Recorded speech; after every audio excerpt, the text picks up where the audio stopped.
అందరికీ good morning. అందరికీ శ్రీరామనవమి శుభాకాంక్షలు.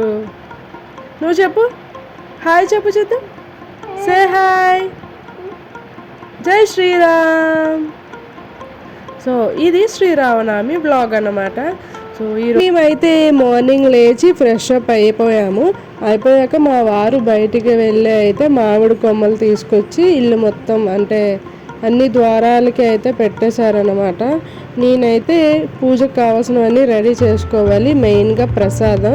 ఈలో పిల్లలకు కూడా మా వారు స్నానం చేయించేశారు, రెడీ చేస్తున్నారు. సో వాళ్ళు రెడీ అయ్యాక ఇంకా చెప్పక్కర్లేదు, మనకు చేసే అన్ని పనుల్లోనే చేయబడతానంటారు. సో వాళ్ళు కామ్గా కుదురుగా ఉండాలంటే టీవీ అయితే ఆన్ చేశాను.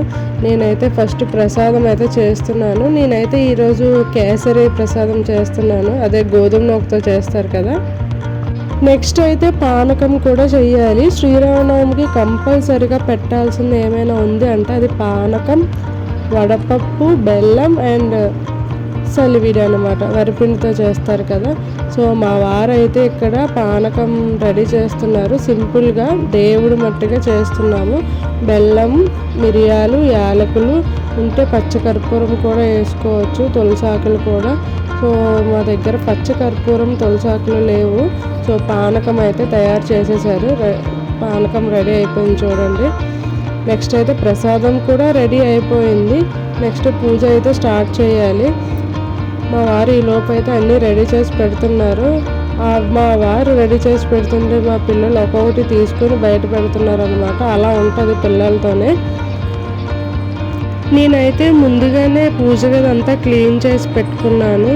ఫస్ట్ అయితే పసుపు రాసి బొట్లు పెట్టి ముగ్గు వేశాను. తర్వాత మొత్తం అంతా శుద్ధి చేసి దేవుడి పటాలన్నీ తుడుచుకొని ఫోటోలకి బొట్లు పెట్టి అయితే ముందుగా ఉంచుకున్నాను. ఎందుకంటే ఏవైనా పండగలు పూజలు చేయాల్సినప్పుడు అదే రోజు అన్నీ చేయాలంటే మనకి కొంచెం ఎక్కువ టైం పడుతుంది.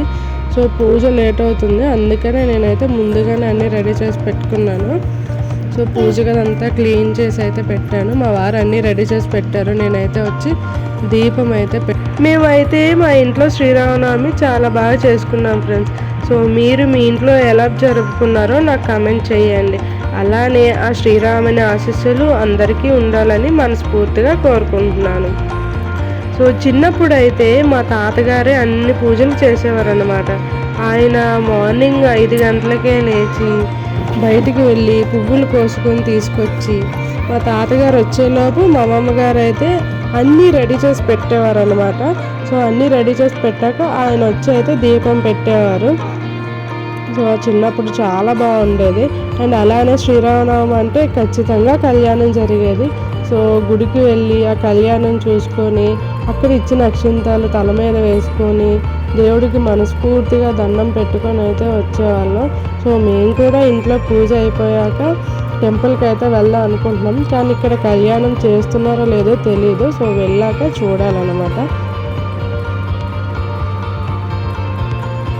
అండ్ మా పిల్లలిద్దరికీ కూడా శ్రీరాముని అంటే చాలా ఇష్టం.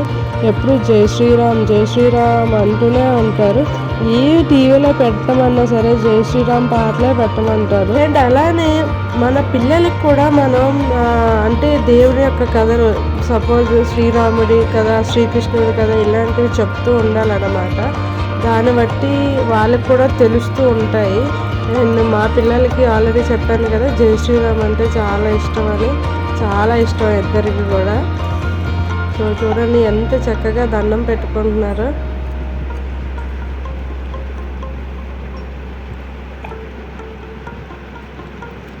మొత్తానికి పూజ అయితే అయ్యింది. టెంపుల్కి అయితే వెళ్తున్నాం ఫ్రెండ్స్. సో టెంపుల్ దగ్గరికి అయితే వచ్చేసాము. ఇది యాక్చువల్గా అయితే ఆంజనేయ స్వామి టెంపుల్ అనమాట. ఈరోజు శ్రీరామనవమి కాబట్టి రామదూత హనుమ కాబట్టి సో ఆయన గుడిలోనే రాముల వారిని కూడా పూజ చేస్తారు ఈరోజు. సో ఇక్కడైతే ఫస్ట్ దర్శనం చేసుకొని లోపల హనుమాన్ దర్శనం అయితే చేసుకుందాం. మాతో పాటు మీరు కూడా దర్శనం చేసుకోండి. ఇదే హనుమాన్ అనమాట. ఇక్కడైతే టెంపుల్స్ ని చాలా బాగా రెడీ చేస్తారు. సో దర్శనం అయితే అయిపోయింది. ప్రసాదం అయితే వడపప్పు అండ్ పానకం మజ్జిగ కూడా పెట్టారు. సో ప్రసాదం అయితే తీసుకొని తిరిగి అయితే ఇంటికి వెళ్ళిపోయాము.